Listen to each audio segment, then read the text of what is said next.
Hi guys, మీరు చూస్తున్నారు నా ఛానల్. ఫోటోషాప్లో ప్యాచ్ టూల్తో ఏ వర్క్ ఎలా చేయాలి ఏంటి అనేది సింపుల్ టెక్నిక్తో సింపుల్ వేగా నేను మీకు చూపిస్తాను. ఇప్పుడు చూస్తున్నారు కదా, ఇక్కడ స్పాటింగ్ టిల్ అని, ప్యాచ్ టూల్ అని, ఇక్కడ డిఫరెంట్ టైప్స్ ఆఫ్ 6 ఐటమ్స్ ఉన్నాయి కదా. వీటిలో మనం దేనికి యూజ్ చేయాలి, ఏంటి, వాట్ ఈస్ వాట్ అనేది మీకు ఈరోజు నేను ఈ వీడియోలో సింపుల్ వే అనేది నేను టీచ్ చేస్తూ ఉంటాను. Let's start. ఓకేనా? ఈ వీడియో చూసి మీరు కొంతైనా నేర్చుకుంటారని నేను తెలియజేస్తున్నాను. మనకి ఇక్కడ కనిపిస్తుంది కదా గైస్, నేను బిఫోర్ కొంచెం చేశాను. ఇప్పుడు నేను ఏంటంటే ఫస్ట్ నుంచి మీకు చేసి అనేది చూపిస్తాను, ఇది ఎలా చేయాలి ఏంటి అనేది. ఇప్పుడు ఇంకోటి ఏంటంటే గైస్, ఇప్పుడు చూడండి ఒకసారి నేను మళ్ళీ తీసుకుంటున్నాను. ఎలా అంటే ఇప్పుడు ఇది ఈ ఫోటో ఉంది కదా, నేను దీన్ని డూప్లికేట్ తీసుకున్నాను. డూప్లికేట్ తీసుకున్న తర్వాత మనకేంటంటే ఇక్కడ ప్యాచ్ టూల్, ఈ ఆప్షన్స్ క్లిక్ చేసిన తర్వాత ప్యాచ్ టూల్ అని ఉంటుంది. ఆ ప్యాచ్ టూల్ని మనం ఏం చేయాలి అంటే ఆ డూప్లికేట్ లేయర్ని సెలెక్షన్ చేసుకొని ఇక్కడ చూస్తున్నారు కదా బిఫోర్కి ఆఫ్టర్కి. ఇప్పుడు మనం ప్యాచ్ టూల్ని ఏం చేయాలంటే, ఇప్పుడు మనం ఎలాగైతే ప్యాచ్ టూల్ మనం దీన్ని సెలెక్షన్ చేసుకున్నామో దాన్ని అలాగా రౌండ్ తీసుకొచ్చేసి చూస్తున్నారు కదా, నేను ఎలా చేస్తాను దాన్ని క్లిక్ చేసి ఆటోమేటిక్ అనేది అది అయిపోతూ ఉంటుంది. సింపుల్గా మనకు వీడియో అనేది మనకు కావాల్సిన పింపుల్స్ ఏవైతే పోవడానికి అనేది చాలా అంటే చాలా యూజ్ అవుతుంది. ఫస్ట్ టూల్ ఏదైతే ఉందో హీలింగ్ బ్రష్ టూల్ అనేది అది. నెక్స్ట్ వచ్చేసి ఆడిట్ కూడుకున్న ప్యాచ్ టూల్. ఇది one of the best tool నేను చెప్తాను. మిగతాంతా మీరు చూసేసేయండి సింపుల్గా. ఓకే.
చూసారుగా గైస్, ఫైనల్ అవుట్పుట్ అనేది మనం ఎలా చేసాము ఏంటి, ప్యాచ్ టూల్తో ఎలాగా బెనిఫిట్ ఏంటని చూసాం కదా.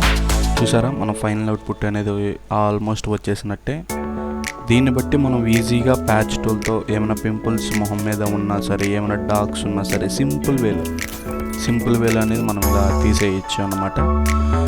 దీన్ని బట్టే చూసుకుంటే మనం ప్యాచ్ టూల్ సింపుల్ వేగా చేసేసి ఏమైనా ఫోటోగ్రఫీ వర్క్స్ కానీ సింపుల్గా చేసుకోవచ్చు. ఓకేనా, దీన్ని బట్టి మీరు ఎంతో కొంత నేర్చుకుంటారని కోరుకుంటున్నాను. Thank you so much. Thank you guys.